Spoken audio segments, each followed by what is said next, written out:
பங்குனி முதல் நாளில் பெண்கள் மேற்கொள்வது காரடையான் நோன்பு. சாவித்திரி தேவியை வழிபடுவதால் இதற்கு சாவித்திரி விரதம் என்றும் பெயர் உண்டு. இந்நாளில் தான் சத்தியவானை யமனின் பிடியில் இருந்து மீட்டாள் சாவித்திரி.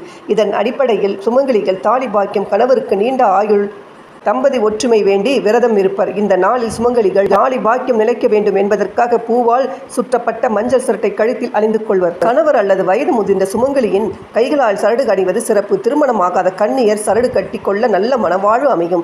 விரதம் இருப்பவர்கள் அரிசி மாவுடன் காராமணி சேர்த்து இனிப்பு, உப்பு அடைகள் செய்வர். அடையோடு உருகாத வெண்ணெயை படைத்து வழிபடுவர். குடும்பத்தில் உள்ள பெண்கள் ஒன்றாக அமர்ந்து வெண்ணெய் சேர்த்து அடை சாப்பிட வேண்டும். பசுக்களுக்கு இதை சாப்பிட கொடுப்பது மிக அவசியம். அப்போது தான் நோன்பு முழுமை அடைவதற்கான ஐதீகம். இந்த விரதம் மேற்கொள்ளும் வழக்கம் இல்லாதவர்கள் அம்மனுக்கு கேசரி அல்லது சர்க்கரை பொங்கல் படைத்து வழிபட்ட பின் மஞ்சள் சரடை கட்டிக்கொள்ளலாம். சரடு கட்டி கொள்ளும் பொழுது சொல்ல வேண்டிய மந்திரம்: உருகாத வெண்ணையும் ஓரடையும் நான் தருவேன், ஒரு நாளும் என் கணவர் பிரியாத வரம் தருவாய் என்று அம்பாளை நினைத்து